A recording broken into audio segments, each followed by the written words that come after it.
Good morning. Good morning. It's 2:52 a.m. I'm on my way to the gym, and it's a Friday. Fridays and Mondays are the best days of the week to get things taken care of. And why do I say Mondays and Fridays? Because Mondays are the hardest days because you're coming out of the weekend. And why do I say Fridays? Because if you have a good Friday, it sets up your weekend, and it just takes you into a better atmosphere. On my journey, the majority of my time has been spent confirming. I know that the Bible and other things said faith is the hope for things that we cannot see.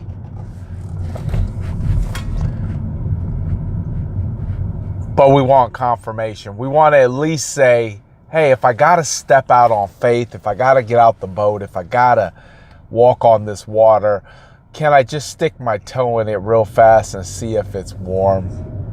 Can I just do that? Like, I'll get out, I'll walk on the water, I'll exercise faith, but can I just stick my toe in the water? And the majority of my walk has been about confirming it. And the way I say I confirm it is, I've traced all motivational speeches and all motivational theories back to the Bible. So I could go Napoleon Hill, Earl Nightingale, Tony Robbins, Gary Vee, Eric Thomas, Jermaine Robertson. You can take me out. But I can go all the way back and I can look at these individuals and then I can trace their teachings and their beliefs all the way back to the Bible. So where we think that these are just these great individuals who just magnificently came up with these ideas and these premises about how we can move forward in life if we just change our thinking, we're 100% built around beliefs and teachings of the Bible, which far exceed any of those people that I just mentioned. Napoleon Hill was born in 1888, born in 1901, died in 1970.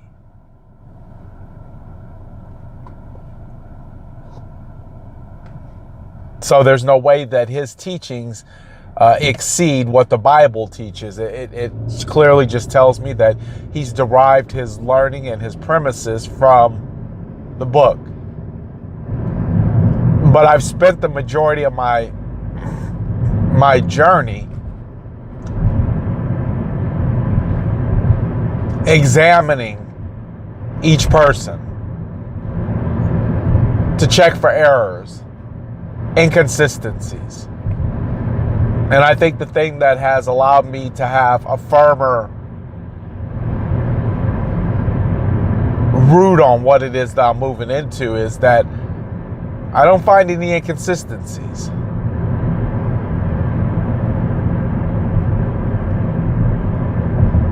I don't find anything not on the level.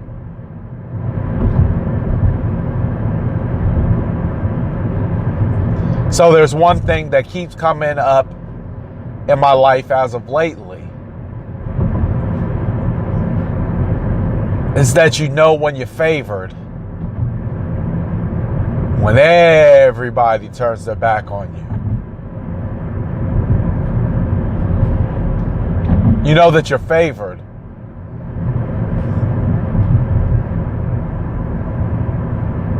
when it seems like the whole world is coming against you and all you're trying to do is live the best life you can. To live in faith, to live in hope. When you start feeling lonely, you start feeling like nobody cares.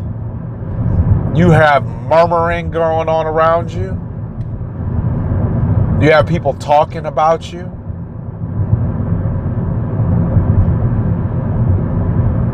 Simply means you're close.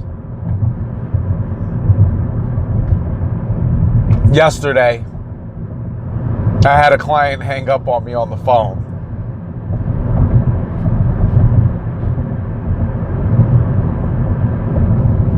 First time that's ever happened. I negotiated him solid deal on his property. And his business partner hung up on me.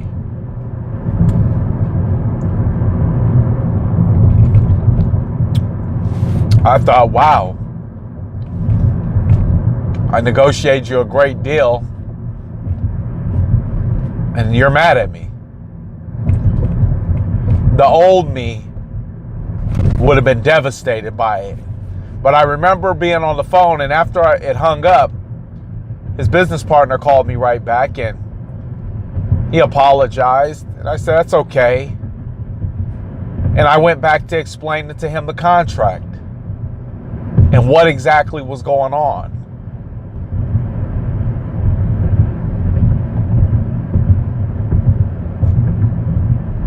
It was fine. The day before that, I was at Title, and I always take pictures with my clients. It's kind of a keepsake. My memento.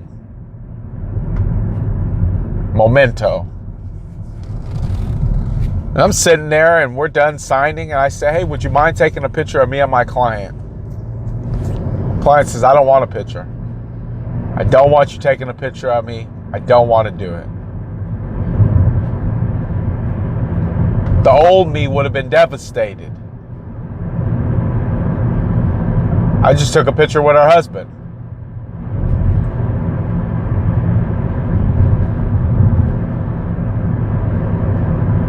I bumped into my sister after not talking to her or seeing her for over a year.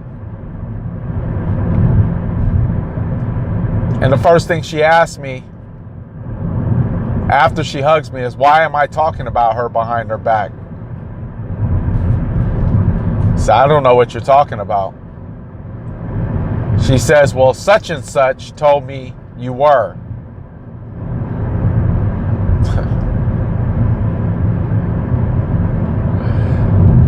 The old me would have wanted more information so that I could build a case against such and such. I didn't care. I just went on to reassure that I love her.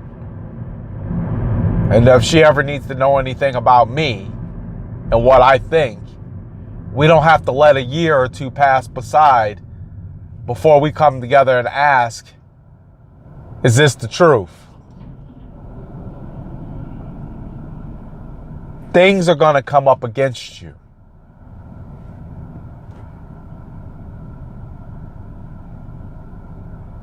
These things prepare you. These things are tests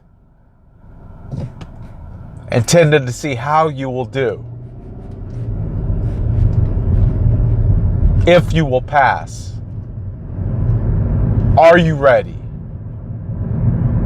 Can you handle the promotion?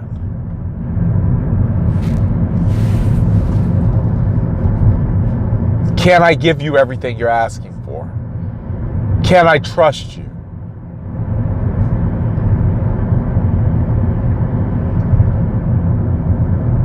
Will you still keep my word?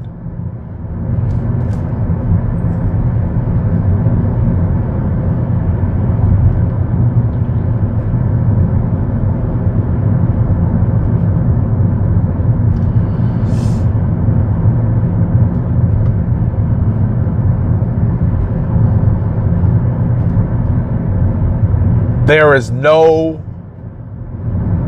promotion without process. And you'll know when you're close. Because it'll get a little bit harder. It'll get a little tougher. It'll get a little lonelier. Your circle will will go from 10 and shrink to 1 or 2.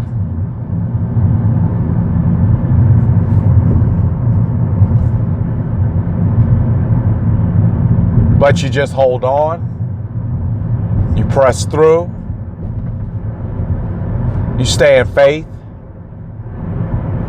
You stay aware. And that's why it's important that you read. That's why it's important that you get around the right people, because to the untrained mind and to the untrained soul, you might think that you're being punished.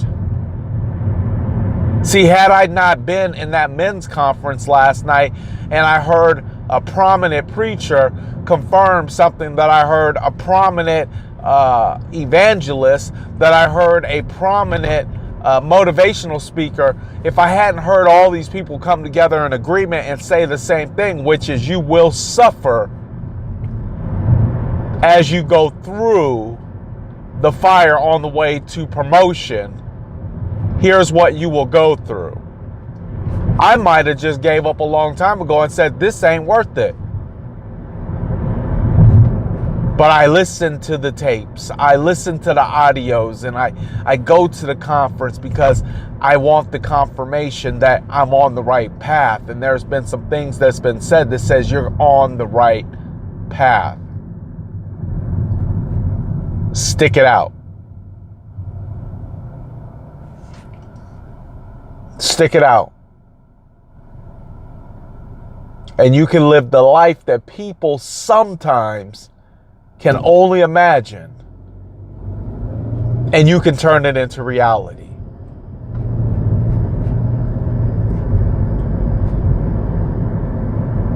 But you got to be up for the process, because with no process, there's no promotion.